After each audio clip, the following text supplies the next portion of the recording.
মানুষের ভালোবাসা, আপ্যায়ন, এবং আমি অবাক হয়ে গেলাম যেভাবে চিৎকার দিয়ে তাকবীর দিচ্ছিল। আমার মনে হয়েছে এগুলো কোনো বিড়ালের বাচ্চা নয়, সব সিংহ পুরুষগুলো আমার সামনে বসে আছে।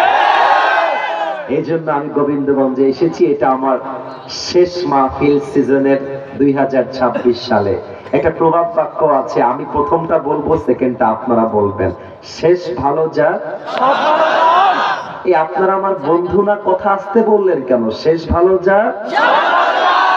আজকে আমরা পুরো বাংলাদেশে একটা ইতিহাস তৈরি করতে চাই, এবং এমন কিছু কথা আজকের মাহফিলে বলতে চাই যে কথা নাস্তিকদের মনের মধ্যে জ্বালা পড়া শুরু করে দিবে।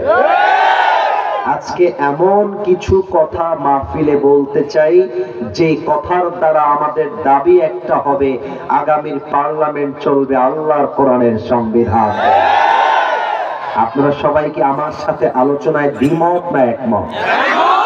আসুন আমরা কোন প্রকার একটা সেকেন্ড টাইম নষ্ট না করে একদম সোজা তাফসীরে ঢুকে যাই।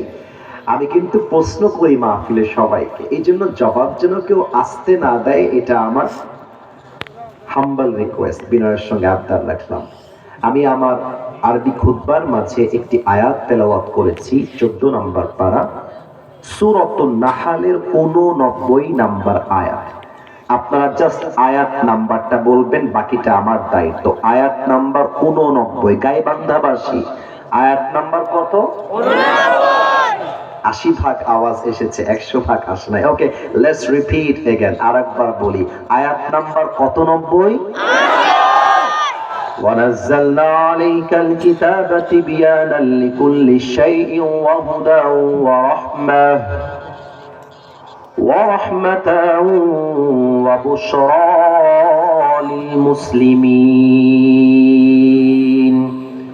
Allah says in this ayah, I have sent this Quran which is explaining everything in this world. আল্লাহ বলছেন এমন একটা কিতাব নাজিল করেছি, মানব জীবনে যা দরকার, পার্লামেন্টে যা দরকার, রাজনীতিতে যা দরকার, অর্থনীতিতে যা দরকার, সমাজনীতিতে যা দরকার, ব্যবসায় যা দরকার, বইয়ের জন্য যা দরকার, স্বামীর জন্য যা দরকার, পরিবারের জন্য যা দরকার, এমন কোনো কথা নাই যে কথা আমি আল্লাহ এই কোরআনে বলে দেই নাই। তাও তো সুবহানাল্লাহ কইতে পারলেন না আপনারা? আরেকবার জোরে সোরে পড়বেন না সবাই মিলে সুবহানাল্লাহ? আসুন ইমানি একটা প্রশ্ন করি। আমি যে বললাম এই কোরআনে সব কিছুই আছে, এই বিশ্বাস কি আপনাদের সবার আছে? ইমানের কথা আসতে বললেন না, আছে? আজকে আসিফ হুজুর ওয়াজ করবে না, আজকে আল্লাহ কোরআন যা বলবে আসিফ হুজুর তাই বলবে। রাজি আছেন তো ইনশাআল্লাহ? আর একটা কথা বলে দেই, আমার কিছু কথা একটু পরে কিন্তু অনেকের গায়ের মধ্যে কাটা লাগতে পারে, আগে বলে দিচ্ছি কথাগুলো, কিন্তু আমাকে বাধা দেওয়ার মতো দুঃসাহস করতে যাবেন না, আমাকে না। কারণ আমার মাহফিলে একজন বাধা দিয়েছিল, তার নেতাগিরিও ছুটে গেছে, চেয়ারম্যান গিরিও ছুটে গেছে, আমি ছুটাই দিয়ে আসছি সেখানে। কারণ কি ভাই জানেন, আমি নিয়ত করে মাঠে নেমেছি।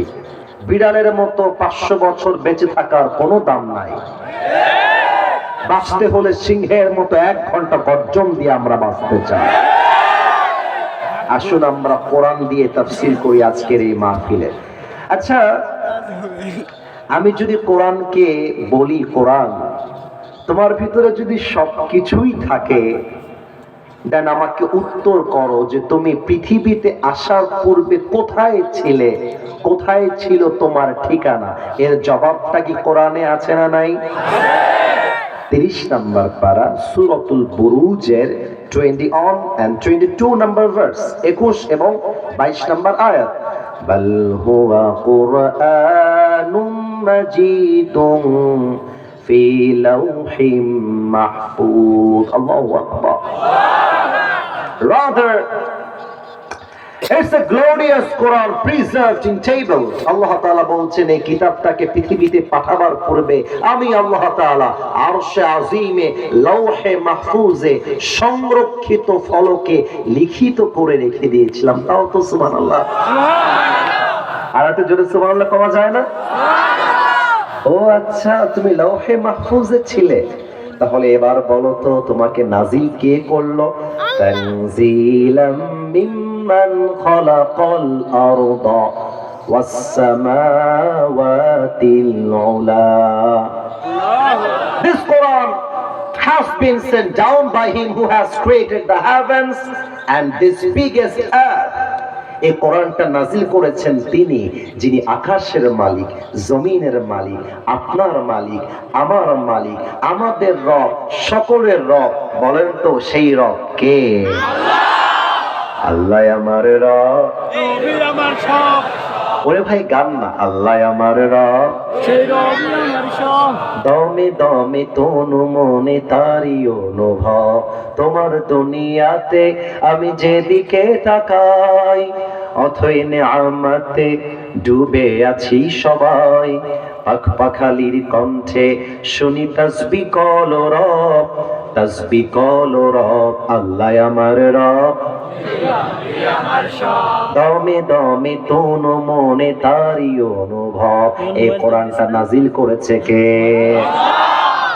তার মানে তোমার উত্তর হলো তোমাকে আল্লাহ রাব্বুল আলামিন নাজিল করেছেন। ওকে, আই গট দা আনসার, আমি উত্তর পেয়ে গেছি। এবার আমাকে বলো তোমাকে নাজিল করা হয়েছে কার উপরে? ওয়া আমিনু বিমা নুজিলা আলা Muhammad. Believe in whatever Allah subhanahu wa ta'ala has sent to his last messenger Muhammad sallallahu alayhi wa sallam. ঈমান আনো সেই বাণীর উপরে যে বাণীকে আল্লাহ তাআলা তোমাদের প্যারা হাবিব মুহাম্মাদুর রাসূলুল্লাহ সাল্লাল্লাহু আলাইহি ওয়াসাল্লামের উপরে মহা সত্য বাণী করে নাজিল করেছে। তাও তো সুবহানাল্লাহ কইতে পারলেন না আপনারা। ও আচ্ছা, তুমি আমার নবীর উপরে নাজিল হয়েছো? আচ্ছাটা বলছি মজা করে, মানে একটা ডিসকাশন থাকে না কথা বলার সময়, এই কি গো তুমি কোথায়? বলছে ভাই আমি তো রংপুরে আছি, গোবিন্দগঞ্জে আসতেছি। ও আচ্ছা, সত্যি আসতেছো? এটা হচ্ছে ভালোবাসা, এটা হচ্ছে আন্তরিকতা। কোরআনের জন্য আমাদের ভালোবাসার হৃদয় আছে না নাই? ও তাহলে মানে তুমি আমাদের নবীর উপরে নাজিল হয়েছো। আচ্ছা, কোরআন তুমি যেই দিন নাজিল হয়েছিল ওইটা কি মাস ছিল? জবাব কি আছে না নাই? আছে। শাহরু রমাদান আল্লাযী উনজিলা ফীহিল কুরআন। এটা এমন এক মহা পবিত্র কিতাব যে কিতাবকে আল্লাহ তাআলা পবিত্র রমজান মাসে নাজিল করেছে। সুবহানাল্লাহ পড়ে। ও রমজান মাস, মাশাআল্লাহ, আচ্ছি বাত হ্যায়। এবার তুমি বলো তো তুমি কি দিনে আসলা নাকি রাতে আসলা? এই জবাব তো কোরআনে মনে হয় নাই। জোরে কম না কেন? আছে না নাই? ইন্না আনজালনাহু ফি লাইলাতিল কদর ওয়া মা আদরাকা মা লাইলাতুল কদর। I have sent this Quran on a very blessed night. আমি আল্লাহ তাআলা এই কোরআনটা নাজিল করেছি এক মহা পবিত্র রাতে, যে রাতটার নাম হচ্ছে লাইলাতুল কদর। না এটা গাইবান্ধার সুবহানাল্লাহ হইতে পারে না, না এটা আমার যুবক ভাইদের সাউন্ড হতে পারে না। আরেকবার বলো সুবহানাল্লাহ। ও লাইলাতুল কদরে এসেছে, থাক ওকে বলতে দেন, ওরা আমারে ভালোবাসে তো ওরা যা মন চায় তাই করতে পারে, ঠিক কিনা বলে? আচ্ছা, আমি যদি কোনো যুবককে এই মুহূর্তে দাঁড় করিয়ে বলি, এই যুবক তুমি এই মাহফিলে কেন এসেছো? দেখবেন 100 ভাগের 100 ভাগ যুবক বলবে হুজুর আজীবন আপনাকে ফেসবুকে ইউটিউবে দেখেছি, আজকে সরাসরি আপনার ওয়াজ শুনতে মাহফিলে এসেছি। কথা ভুল বললাম না? ঠিক আছে। আপনাদের গাইবান্ধায় কিছু ব্যাংক আছে না? আছে। ডাচ বাংলা ব্যাংক আছে না? আছে। ইসলামী ব্যাংক আছে না? আছে। এটা মনে করেন ব্যাংকের চেয়ার। এই গোবিন্দগঞ্জের ভাইরা, এটা ব্যাংকের কি চেয়ার। আমি চেয়ারে গিয়ে বসে গেছি একজন ব্যাংকের কাস্টমার হিসেবে। এখন ব্যাংকের যে কর্মকর্তা বা অফিসার তিনি বলছেন যে sir how can I help you? আপনি কেন এসেছেন স্যার একটু বলেন তো। আমি গিয়ে বললাম স্যার আমি যে কেন এসেছি আমি তো জানি না। বলবে এই লোকটার মাথা তার ছিঁড়া। তুমি কেন এসেছো তুমি জানো না? তার মানে আপনি যেখানেই যান, প্রত্যেকটা কাজের পেছনে, যাওয়ার পেছনে, আসার পেছনে একটা উদ্দেশ্য আছে না নাই? ও কোরআন, তুমি যে পৃথিবীতে আসলা, তোমার উদ্দেশ্য কি? তুমি কেন এসেছো? তোমার মিশন কি? তোমার ভিশন কি? Tell me about your mission. তুমি তোমার উদ্দেশ্য আমাকে জানিয়ে দাও। 13 নম্বর পারা সূরা ইব্রাহিম। আল্লাহ কি বলছে? কান দিয়ে নয়, কলিজা দিয়ে শোনেন। কিতাবুন আনজালনাহু ইলাইকা লিতুখরিজান নাস মিনাল যুলুমাতি ইলান নূর। I have sent this Quran to lead the mankind out of darkness into the light.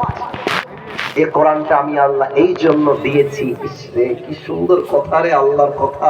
আল্লাহ বলছে এই কোরআনটা আমি এই জন্য দিয়েছি যাতে করে আমার নবী জাহান্নামী মানুষগুলোকে আলোর পথ দেখিয়ে জান্নাতের পথে নিতে পারে।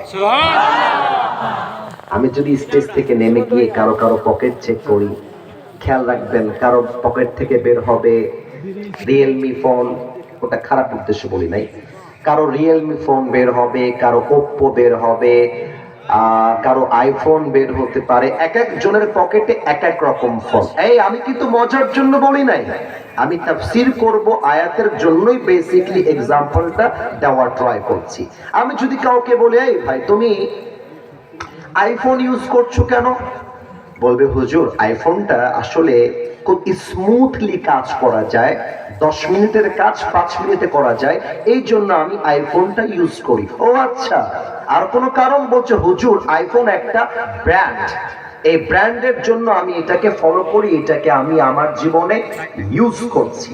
তার মানে মানুষ যা ব্যবহার করে, মানুষ তার জীবনে যেই জিনিসটাকে জায়গা দেয়, তার পেছনে একটা লাভ আছে না? কথা করে লাভ আছে না? আচ্ছা কোরআন, আমি যদি তোমাকে আমার জীবনে মেনে নেই, তোমাকে যদি আমি আমার পার্লামেন্টে নিয়ে যাই, তোমাকে যদি আমি আমার ব্যাংকে নিয়ে যাই, তোমাকে যদি আমার বিবাহিত জীবনে আমি নিয়ে আসি, তোমাকে যদি আমার পরিবার, সমাজ, রাষ্ট্র সব জায়গায় আমি নিয়ে যাই, তবে আমার লাভটা কি হবে? এটার জবাব কোরআনে আছে না নাই? কোরআন বলছে ফামান তাবিয়া, তো বিয়ে হবে না। কে এটা? দেখো তো কে এটা? এতক্ষণ যাবত কারো আমার চোখে আসে নাই যে ডান বাম করছে। ও একটা ছেলে ডান বাম করছে। খবরদার, কেউ যদি উঠে যাও লুঙ্গিটা টান দিয়ে ধরে বসায় দেওয়া লাগবে। গোবিন্দগঞ্জের যুবক ভাইরা আমার, তবে লুঙ্গি যেন খুলে না যায়। তাকবীর দেন সবাই মিলে, নারে তাকবীর। ফামান তাবিআ হুদায়া ফালা খাউফুন আলাইহিম ওয়ালা হুম ইয়াহজানুন। তুমি যদি আমাকে তোমার জীবনে নিতে পারো, রাষ্ট্রে নিতে পারো, পার্লামেন্টে নিতে পারো, আমি তোমাকে গ্যারান্টি দিলাম পুরো দুনিয়াটাই হবে একটা শান্তির ঠিকানা। তাও তো সুবহানাল্লাহ কইতে পারলাম না। আচ্ছা কোরআনে এখন তো কথা যা বলবো হকের কথা বলবো, তো খেয়াল রাখবেন হকের কথা বলার সময় যদি একজনও ডান বাম করে, বুঝবেন তার গায়ের মধ্যে জ্বালা পড়া শুরু হয়ে গেছে। আসুন আমরা হকের কথার দিকে যাওয়ার ট্রাই করি। আমি সবাইকে প্রশ্ন করছি, সবার উত্তর দেওয়ার পালা। পার্লামেন্ট চলবে আল্লাহর কোরআন দিয়ে, দেশ চলবে আল্লাহর কোরআন দিয়ে, গায়বান্দাবাসী চাই কি চায় না? প্রত্যেকটা আইন পাস হবে আল্লাহর কোরআনের সংবিধান দিয়ে, আমরা চাই নাকি চাই না? আচ্ছা কোরআন, পার্লামেন্ট চলবে কেমন করে? সত্যি কি সেই কথা তোমার ভিতরে আছে? কোরআন বলবে নাই নাকি আছে? আপনার জবাবটা আমি পাই নাই। নাই নাকি আছে? আচ্ছা যদি সত্যি থাকে পার্লামেন্ট কেমনে চলবে সেই কথা তুমি আমার একটু বলে দাও। আমাদের দেশে সবচেয়ে বড় প্রবলেম কোথায় জানেন? চাঁদাবাজির সমস্যা, টেন্ডারবাজির সমস্যা, ধর্ষণের সমস্যা। এই প্রবলেম গুলো বাংলাদেশে আছে না? এগুলো দূর হবে সেদিন যেদিন আল্লাহর জমিন চলবে আল্লাহর আইন দিয়ে। আমি চাপার জোরে না, প্রত্যেকটা পয়েন্টে আয়াত উল্লেখ করবো, just Listen to me with full concentration. মনোযোগটা বাড়িয়ে দেন গায়বান্ধার ভাইরা। নারে তাকবীর। إن الله يأمركم أن تؤدوا الأمانات إلى أهلها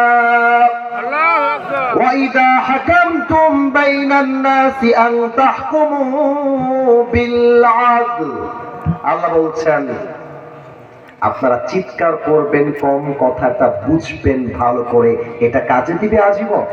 আর একটা কথা মাথায় রাখবেন, আমার কোনো কথা যদি দলিল ছাড়া হয় আপনি আমাকে বাধা দিবেন, I don't have any objection. কিন্তু আমার কথা যদি দলিল দিয়ে বলার পরেও আপনার গায়ে জ্বলে যায় আর তার জন্য আপনি আমাকে বাধা দিয়ে আটকাতে আসেন, I am sorry to say, যুবকরা আপনার পিঠের চামড়া একটাও বাকি রাখবেন। I am sorry. Give people back what they deserve in their lives. আল্লাহ বলছেন যে যার যোগ্য তাকে তা ফিরিয়ে দাও, এটাই হবে পার্লামেন্টের আইন। কেমন করে? আগে উদাহরণ দেই, উদাহরণে ঠিক বলবেন তাহলে আমি খুশি হব। উদাহরণ হলো আজকালকার বাংলাদেশের সরকারি চাকরি হওয়ার জন্য যোগ্যতার চাইতে পকেটে টাকা থাকা লাগে বেশি। আজকালকার বাংলাদেশের চাকরি পাওয়ার জন্য যোগ্যতার চাইতে মামা খালু থাকা লাগে বেশি। কোরআন যদি পার্লামেন্টে যায় মামা খালু দিয়ে কাজ হবে না, ঘুষ দিয়ে কাজ হবে না, আরে যোগ্যতা হবে যার, ক্ষমতার চেয়ার হবে তার। এখন যদি আপনি যোগ্যতার ভিত্তিতে চাকরি না দিয়ে এইটার বিনিময়ে চাকরি দেন আর মামা খালুর বিনিময়ে চাকরি দেন, চাঁদাবাজি কিয়ামতের আগ দিন পর্যন্ত বাংলাদেশে বন্ধ হবে না। আপনি যোগ্য লোককে চেয়ারে বসায় দেন, সে আইন পাস করবে, যেই বেটা চাঁদা তুলতে আসবে ও ঠ্যাংটা ভেঙে গুড়িয়ে দেওয়া হবে। যে যার যোগ্য তাকে তা ফিরিয়ে দাও, 1 নম্বর। 2 নম্বর, whenever you judge between people you have to judge with justice. যখন তোমরা বিচার করবা ইনসাফের বিচার করবা। এটা জাস্ট তরজমায় নয়, রিয়েলিটি দিয়ে বোঝায় দিব। কাকে দাঁড় করানো যায়? এই যে তুমি মোবাইল ফোনে ভিডিও করছো, কলিজা তুমি দাঁড়াও। না না ভয় নাই, আরে দাও বেটা, কোনো ভয় নাই। গায়বান্ধার ছেলে একমাত্র আল্লাহকে ছাড়া কাউকে তারা ভুলে কথা বলে না। ওদের বুকের পাটা আছে, আপনি পুরো বাংলাদেশ খোঁজ নেন। আরে গায়বান্ধা কেন? আমাদের রংপুর বিভাগটাই তো একদম কলিজা ভরা সাহসের বিভাগ।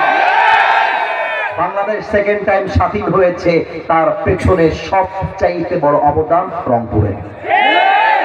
তোমার নাম কি? মাশাআল্লাহ। তোমার বাড়ি কি এই এলাকায়? পাশের এলাকা থেকে এসেছো? এবার আমাকে সবাই জবাব দেন, আমার কলিজার ভাই, যুবক ভাই, ওকে দেখা যায়? আরে यार बात तो करो मुझसे, দেখা যায় নাকি যায় না? এই ছেলেটা উদাহরণ দিব আল্লাহর আইন বোঝাবার জন্য। Don't take it as a funny subject, এটা কোনো হাসির কথা নয়, বুঝতে হবে আপনাকে। এই ছেলেটা হচ্ছে পারসোনায় ডাঙ্গা এলাকার একজন পাতি নেতা। পাতি নেতা, পাতি নেতা মানে কি বোঝেন আপনারা সবাই? আছে কম, দেখায় বেশি, ক্ষমতা কম, দাপট বেশি। এইটা হচ্ছে সেই পাতি নেতা। তা আমি যে না না, সবসময় মজা না, কথা বোঝার চেষ্টা করো।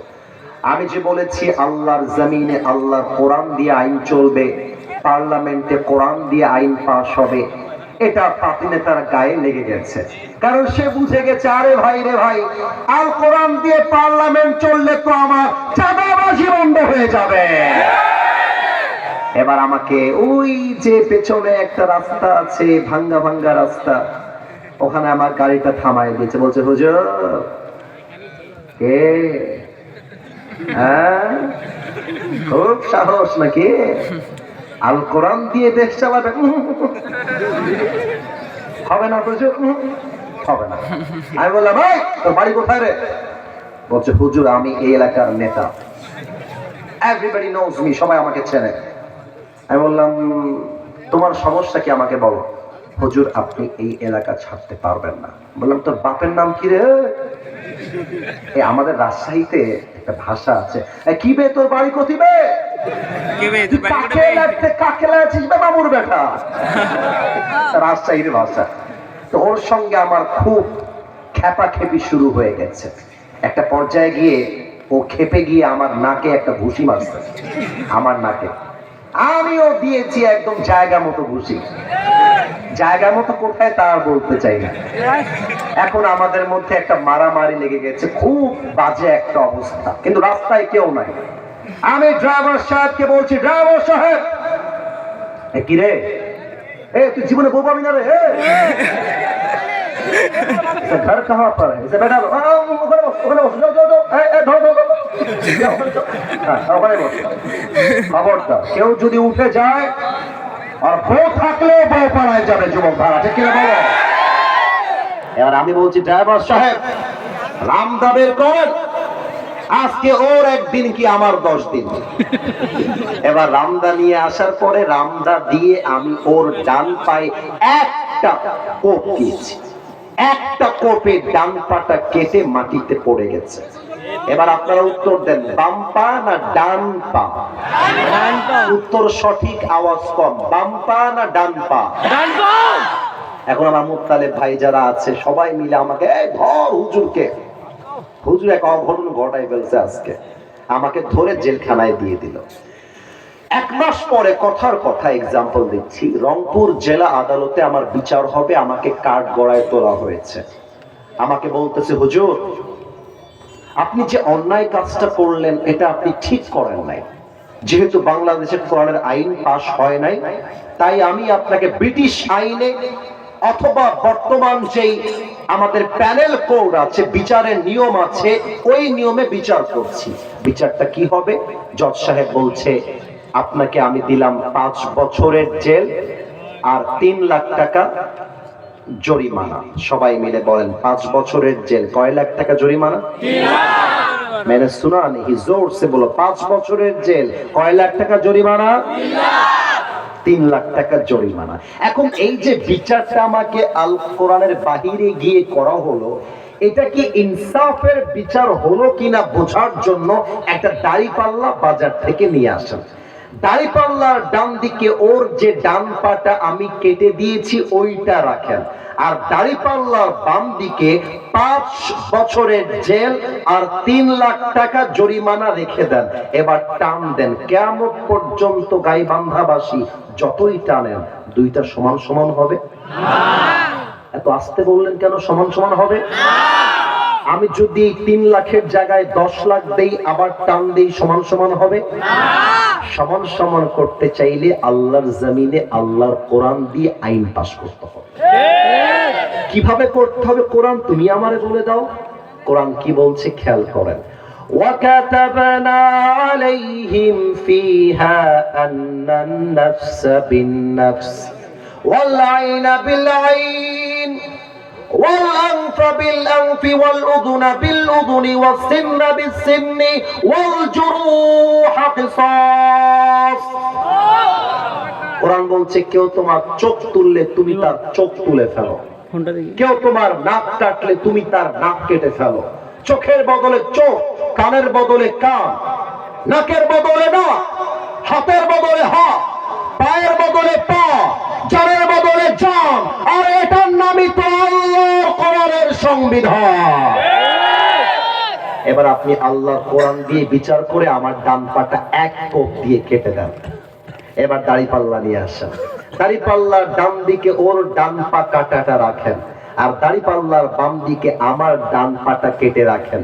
এবার টান দেন, দেখবেন দুইটা সমান সমান হয়ে গেছে। ওমান হাকামা বিহি আদালা, এই কোরআন দিয়ে যে বিচার করবে সেই তো আল্লাহর জমিনে ইনসাফ কায়েম করতে পারবে। আরেকটা एग्जांपल, আমার ডান পাশে যে ভাই বসে আছে, দেখা যায় গোবিন্দগঞ্জবাসী মরে গেছে না বেঁচে আছে, তুমি বসে পড়ো। আমার ডান পাশের ভাইকে দেখা যায়? আর একটু জোরে দেখা যায়? সে হচ্ছে গাইবান্ধা 2 আসনের এমপি, তার ছেলে এইখানে বসে আছে। কথার কথা एग्जांपल। আর আমি আসিফ হুজুর হলাম একজন রিকশাওয়ালার ছেলে। কি ব্যাপার? রিকশাওয়ালার ছেলে বলার সঙ্গে সঙ্গে কেমন যেন মুখটা অনেকের মলিন হয়ে গেল। কেন রে ভাই? আরে ভাই, আমার বাপ রিকশা চালায়, আমার বাপ তো ঘুষের টাকায় আমাকে চালায় না। আরে আমার বাপ রিক্সা চালায়, আমার বাপ তো কারো চামচামি করে খায় না। I have to feel so proud of it যে আমার বাপ আমাকে হালাল ভাবে খাওয়ায়। তো আমি হলাম রিক্সাওয়ালার ছেলে, এইটা হলো এমপির ছেলে। কথার কথা, এমপির ছেলে একটা অন্যায় করেছে, ওই একই অন্যায় আমি রিক্সাওয়ালার ছেলেও করেছি। আল কোরআনের বাংলাদেশ মানে কি? এমপির ছেলের যে বিচার করতে হবে, রিক্সাওয়ালার ছেলের সেই বিচার করতে হবে। রিক্সাওয়ালার ছেলের যে বিচার হবে, এমপির ছেলের সেই বিচার হবে। রিক্সাওয়ালার ছেলের বিচার করবা 100-তে 100, আর এমপির ছেলেকে টাকার দোহাই দিয়ে ছেড়ে দিবা, এটার নাম আল্লাহর কোরআনের পার্লামেন্ট হতে পারে না। এবার আমি আমার নিজেকে দিয়ে উদাহরণ দিতে চাই। আমি হলাম গাইবান্ধার এমপি। এটা কি শুনে রাগটা করলেন নাকি ভাই? এতটুকু বিশ্বাস রাখবেন, আলেমরা যদি এমপি হয় আপনাদের টাকা মেরে খাবে না। আমি হলাম গাইবান্ধার 1 আসনের এমপি। এখন আপনাদের এই যে রাস্তাটা আমি নিজে আসলাম, দেখেন আমার হাতটা খেয়াল করেন, আমি এমনে এমনে নাচতে নাচতে এসেছি, নাচতে নাচতে এভাবে এত ভাঙ্গাই রাস্তাটা। এখন পার্লামেন্টে গিয়ে আমি বাজেট পাস করলাম বক্তব্যের মাধ্যমে। পার্শ্বরায় ডাঙ্গা রাস্তা ঠিক করবার জন্য আমার 5 কোটি থেকে 10 কোটি টাকা বাজেটের দরকার। বাজেটটা পাস হলো, টাকা চলে আসলো, আমি রাস্তা করলাম, ব্রিজ করলাম। রাস্তা করতে গিয়ে আমি বালু কিনলাম কয় বস্তা, সিমেন্ট কিনলাম কয় বস্তা, মিস্ত্রির বিল কত, ট্রাক ভাড়া কত, ভ্যান ভাড়া কত, কোথায় কি লেগেছে, কয় টাকা কিভাবে খরচ হয়েছে, এটা রাষ্ট্রের কাছে, জনগণের কাছে বোঝায় দেওয়া, এটার নামই আল্লাহর কোরআনের বাংলাদেশ।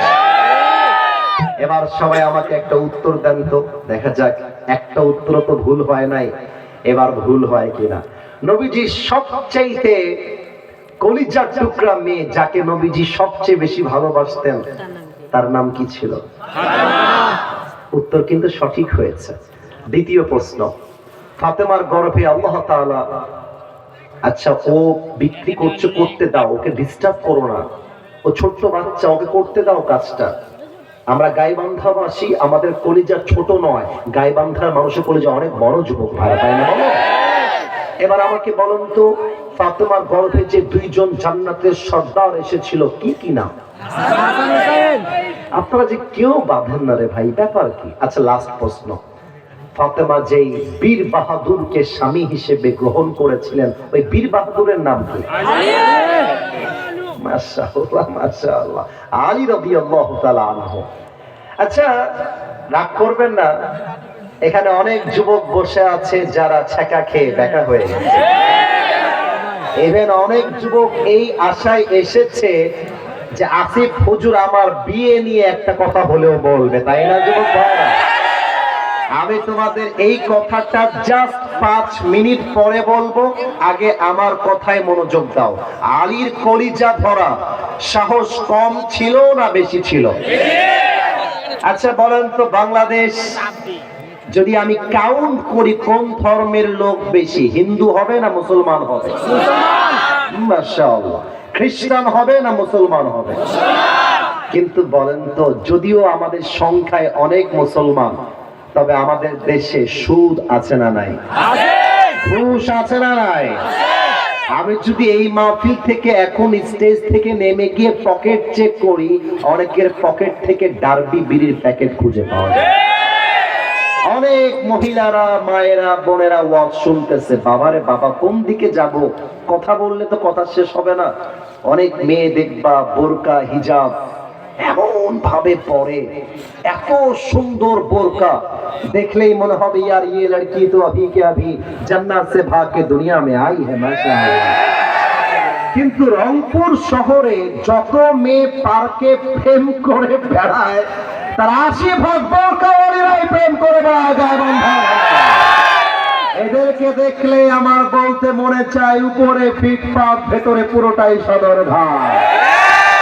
তার মানে আমরা নামে মুসলমান হতে পারলেও কাজে আমরা মুসলমান হতে পারি না। কথা ঠিক বললাম না ভুল বললাম?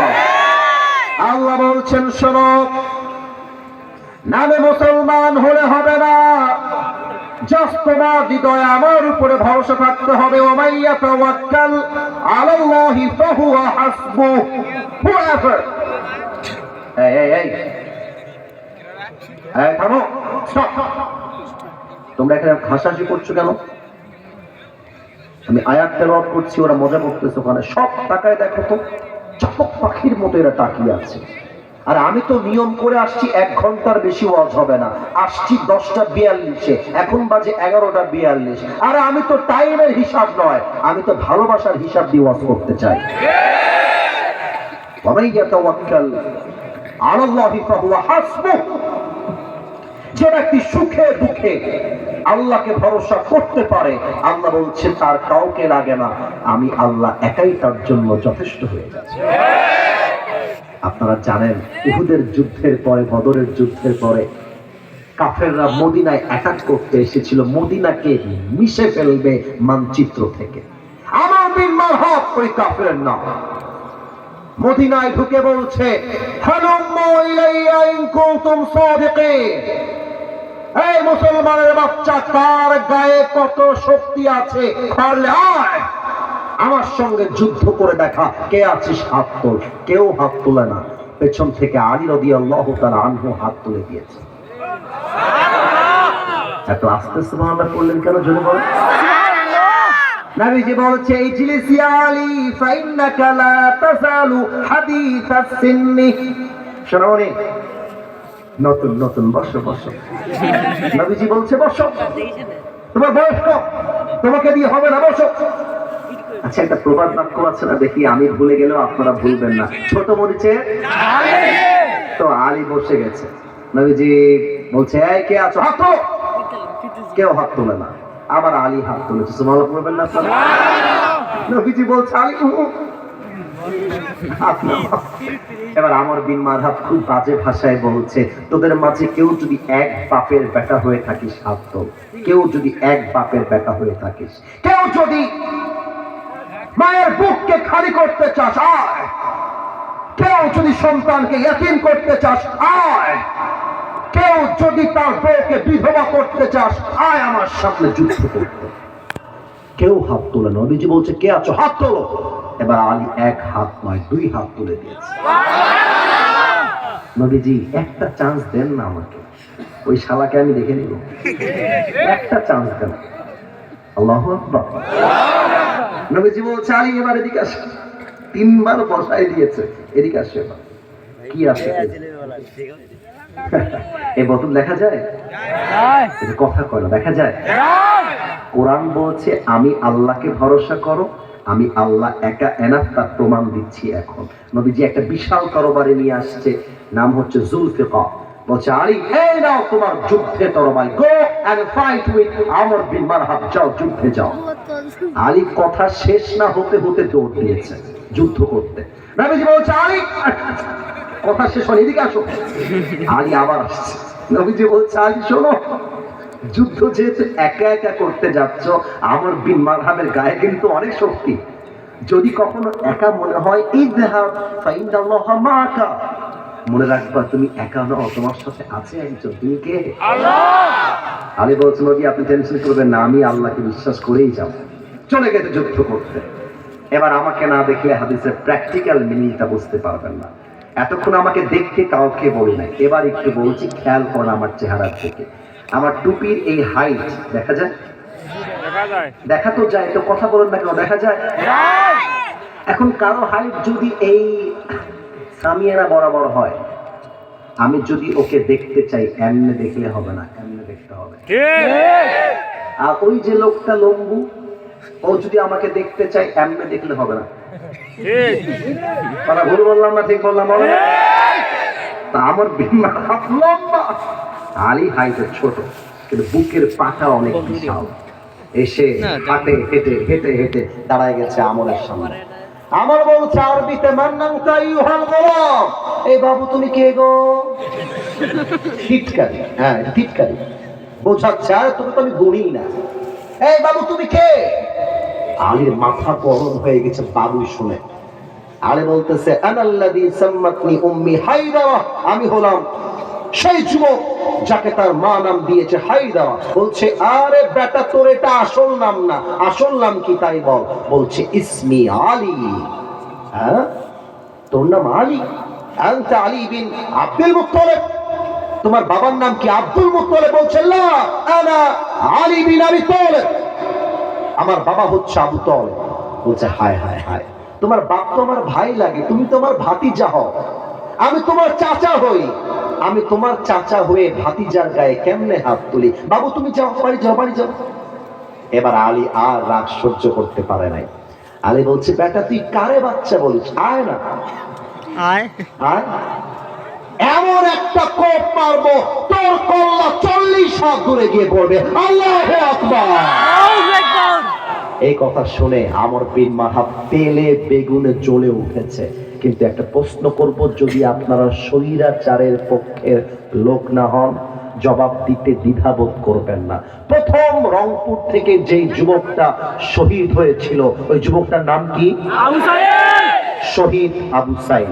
এই গাইবান্ধার ভাইরা, আবু সাইদ কি কাউকে আগ বাড়িয়ে গুলি করেছিল? এত আস্তে বললেন কেন? গুলি করেছিল? কারো পেটে গিয়ে চাকুর আঘাত দিয়েছিল? তাহলে আপনারা আমার ভাইয়ের বুকে গুলি করলেন কেন? কেন করলেন? তার মানে এটা প্রমাণ যে মুসলমান কাউকে আগ বাড়িয়ে মারতে চায় না, কিন্তু মুসলমানের গায়ে যে হাতটা আগ বাড়িয়ে উঠতে চায় মুসলমান সেই হাতটা ভেঙে গুড়িয়ে দেয়। আলী বলছে আমর বিন মারহাব, আমি তোরে মারতে পারবো না রে আগ বাড়িয়ে, তুই আমারে মার, তারপর তোকে আমি দেখে নিব কত ধানে কত চাল, আয় মা। কিন্তু আমি যদি এটা দেখাতে চাই আমাকে মাইক থেকে স্টেপ ব্যাক, একটু পেছনে গেলাম, একটু খেয়াল রাখেন আওয়াজটা আগের মতো যাবে না। আমার বিন মারহাব 2 কদম পেছনে আসছে এবং 2টা পা, 2 legs are attached together, 2টা পাকে একসাথে করে দিয়েছে। আর ওর হাতের যে তরবারিটা ছিল এইটাকে জাস্ট লাইক দিস সোজা করে এইভাবে ধরেছে। এবার জমিন থেকে আমর বিন মারহাব একটা লাফ দিয়ে উঁচুতে উঠে গেছে।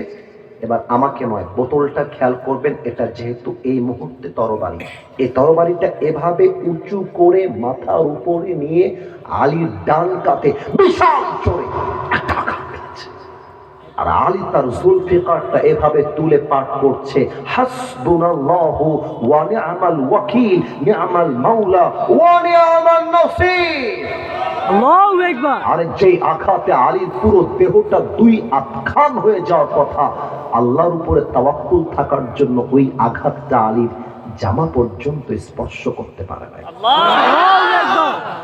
এবার আমার বিন মারহাব থরথর করে কাঁপতেছে। হায় হায়, এরা না বললাম বাচ্চা, এরা ভাতিজা, এরা তো আমি একটা চুল বাঁকা করতে পারলাম না, এবার আমার কি হবে? আলী বলছে কি রে ভাতিজা নাকি? এবার রেডি হ, ভাতিজার জোর বেশি না চাচার জোর বেশি এটা এখনই প্রমাণ হয়ে যাবে।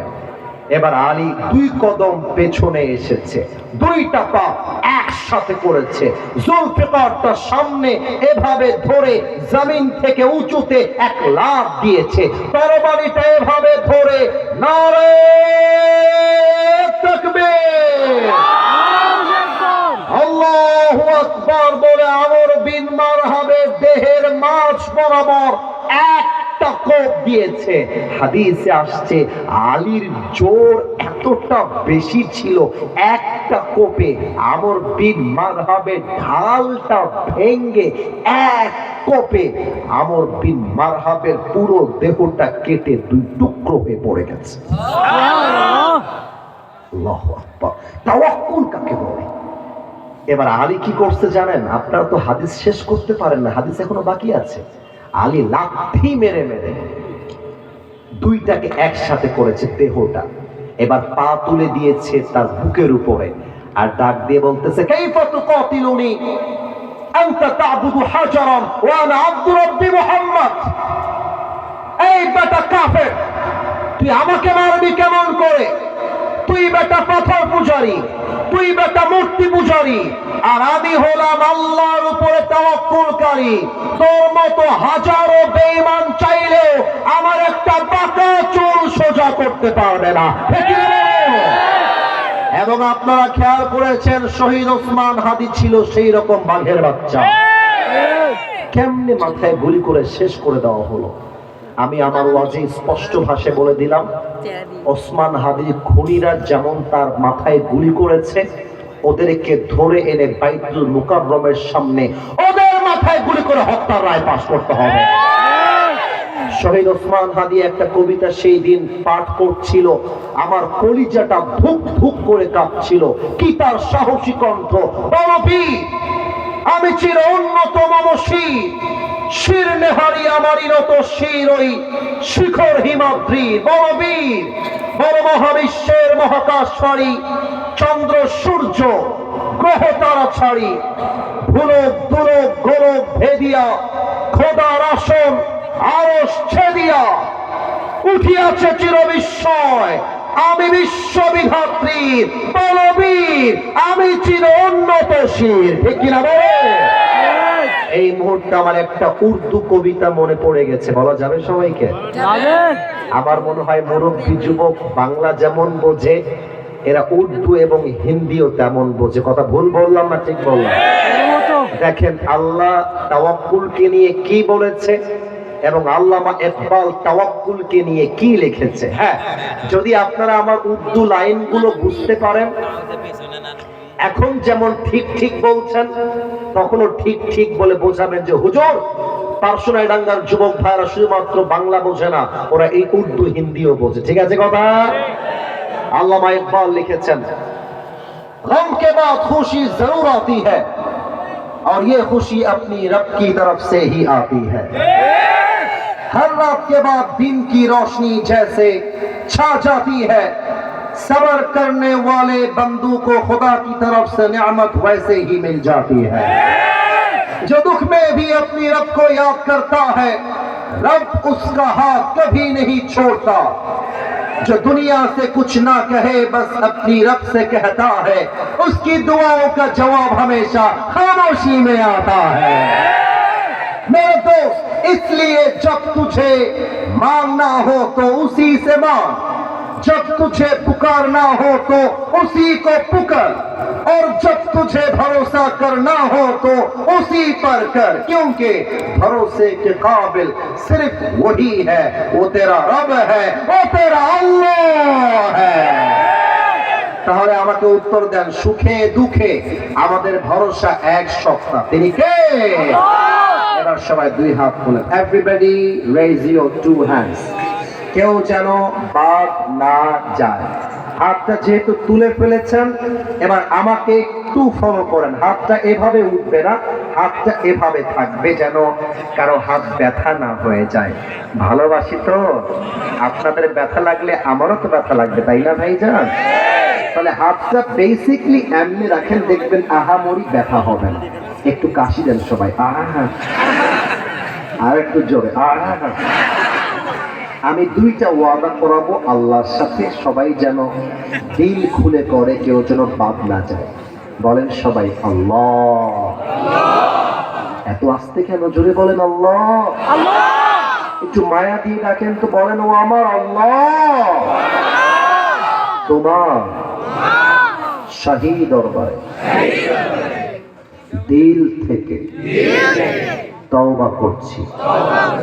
ও আল্লাহ, তুমি আমার জীবনে সব গুনাহ মাফ করে দাও। একটু জবান খুলে বলবেন না আমি? আর একবার বলবেন না আমি? এবার বলেন আল্লাহ। আর একটু জোরে, ও আমার আল্লাহ, আমি তোমাকে ওয়াদা দিলাম, আজ থেকে এক ওয়াক্ত নামাজ আর কখনো ছাড়বো। এবার হাতটা উঁচু করেন, বলেন সবাই না। না, হাতটা ঝুঁকে নেয়, বলেন না। বলেন সবাই আওয়াজ দিয়ে ইনশাআল্লাহ। এবার হাতটা নামিয়ে আমাকে ডাক দেন, বলেন আসিফ হুজুর, আমরা গাইবান্ধার সন্তান। আপনাকে একটু জোরে বলো রে বাবা, আপনাকে আমরা ওয়াদা দিলাম, দোয়া না করে আমরা কেউ বাসায় ফিরে যাব। এবার আমার দিকে তাকান, মাথাটা ঝাঁকিয়ে বলেন না। আরে জোরে কর না। এখন দুইটা কাজ বাকি, এক রুমাল যাওয়া বাকি, দুই যুবকদের বিয়ের কথা বাকি। এখন যুবক তোমরা বলো, বিয়ের কথার সময় কেউ যদি উঠে যায়, ওর লুঙ্গি কি আর থাকবে? ওর বিয়ে কি জীবনেও হবে? আপনারা রুমালওয়ালা নেমে যান, আমি যুবকদের পক্ষে কয়েকটা কথা বলে বিদায় না নিলে যুবকদের মন ভরবে না। যুবক ভাইরা আমার মাহফিলে যদিও বা কিছু আমার বাবারা এসেছেন, কিন্তু মায়েরা আমাকে অনেকে শুনছেন। আমি কবে আসবো এটাই আমার শেষ মাহফিল, তবে বলে দিয়ে যাই, আপনার ছেলেকে আর সিঙ্গেল রাখেন না, বিয়েটা দিয়ে দেয়। আমার মনে হয় যুবকদের চরিত্র রক্ষা করতে বিয়ে ছাড়া দ্বিতীয় কোনো অপশন নাই যুবক ভাইরা। কিন্তু আমার আফসোস লাগে, বিয়ের সময় অনেক মেয়েরা টাকাওয়ালা পুরুষ ছাড়া বিয়ে করতে চায় না। ইভেন অনেক মেয়ে তো এমনও আছে, টাকা পাইলে বুড়িরা টাকার সাথে বিয়ের পিছনে যায়। ইভেন তোমরা আমার দিকে তাকায় বলো তো, আমার মুখে যে দাড়ি আছে, হ্যাঁ জোরে বলবেন, দাড়িটা আমাকে আনস্মার্ট লাগতেছে? এত আসছে কেন? আনস্মার্ট লাগতেছে? অনেক মেয়ে আছে দেখবা, দাড়িওয়ালা দেখলে গায়ের মধ্যে চুলকানি শুরু হয়ে যায়।